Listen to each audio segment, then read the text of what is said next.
A já tam tu hudbu snad dneska vůbec nezapnu. To je hrůza.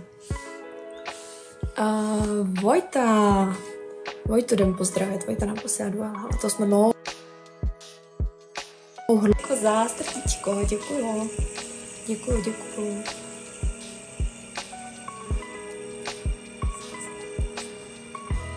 Tvoje příjmení mi říkáš, že budeš se dělat neplechu. A co u tebe nového, Nikolko? Hele, Peti, u mě furt to stejný asi, no. Já teďka chodím pravidelně, takhle, chodím běhat pravidelně a když jsem se koukala na hodinky, protože já mám takovou tu aplikaci Nike Running Club, jestli to znáte, tak mi to píše, že jestli budu tento týden, tak už běhám 9 týdnů v kuse, jakože bez pauzy, že každý ten týden jsem byla minimálně jednou běhat, což je super. To jsem asi nikdy neměla takhle pravidelný, takže to je super, to mě extrémně těší, takže musím jít, už se chystám zítra. A ty poslední běhy mám docela dobrý vzdálenosti, tak mám z toho radost. Takže běhám, čtu, teď strašně moc poslouchám knížky a mám rozečtený knížky. Mám rozečtený hodně knížek a rozposlouchaných. Já to vždycky motám 5. přes 9, ale nevidíme to. No a prostě máme se fajn, tak nějak hezky. Pořád to stejné. Ahoj Jaro, čauky, to jsem tady taky dlouho neviděla, jak se vede. Nehrála jsi v rozprávky princeznu? Já ne. Martínko, děkuju. Ne. Jsi žádný. Běhání je super, extrémně. Jak to stíháš vše? Takže audio ne. Teda audio jo. Ondro, děkuju. Taky děkuju moc. To moc hodní. Děkuju. Ještě zítra jdu před dovčou. Počkej, na vlásky. Že máš tak krásné zuby. Hele, já jsem se nechala od zubařky udělat bělení na doma. Takže Ondro, děkuju moc. Takže se mám takový odletky na zoubky, takové formičky a dám si bělení. Ty bys měla dělat moderátorku v rádiu. Petě, díky. Máš další úroveň u mě 10, děkuju. Já mám melír po 3 měsících, už to vypadá strašně, fakt to prostě.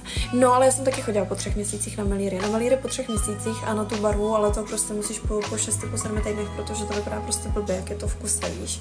To už mi tady píšou i chlapy kolikrát a to je co říct.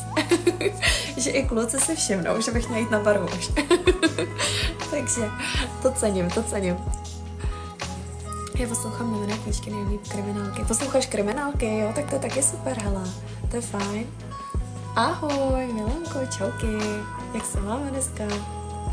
Se zeptám, retro fotky přichystaný. Abe vůbec. Já je nemůžu najít v mobilu a já to budu muset nějak přímo jako jít pohrabat, ale nějak jsem na ně nenarazila, takže jsem je nechystala.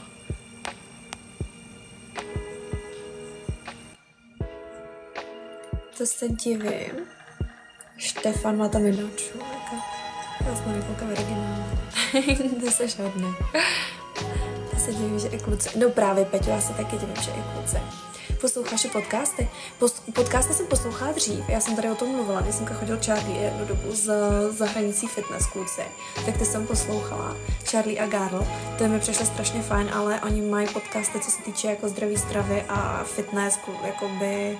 Ale mají tam všechno, suplementace, zdraví, fitness, nějaký biohacking, takže to mě dost bavilo, to bylo super.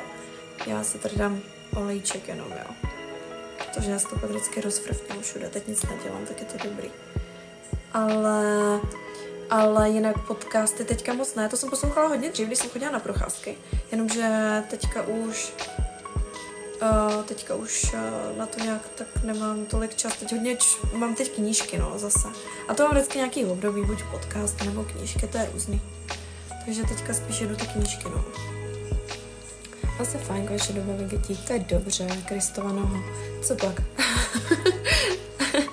Gabi, ahoj, ako sa máš? Mám sa veľmi pekne.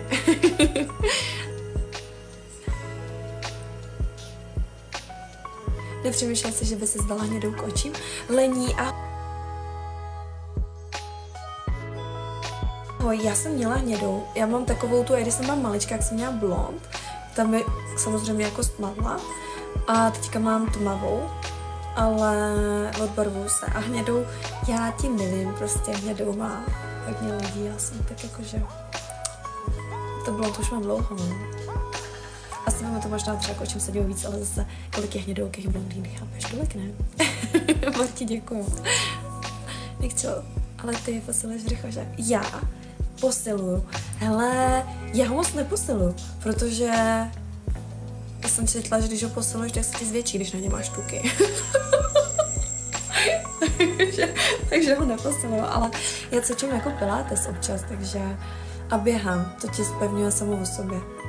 Ale nedělám vyloženě jako stadilahy, že bych nějaký sklapovačky nebo cviky na břicho, spíš co se týče třeba ten pilates a tak, jakože, tak tam možná nějaký cviky, ale jinak sama o sobě ne. Jako se máš, Gabi, já jsem mám skvěle, mám se moc dobře, já těž ráda čítám, já jsem udělej si uzl na papírovým kapesníku, ať na ty fotky nezapomeneš, no to bych sakra měla. Niky, dobrý večer, ahoj. Jo, to bylo po operaci chodidla? Tyjo, teď tady mají všichni něco s nožičkama, to něco. A už je to v pohodě, Gabi? Jak to děláš, že jsi stále tak pozitivní? Hele,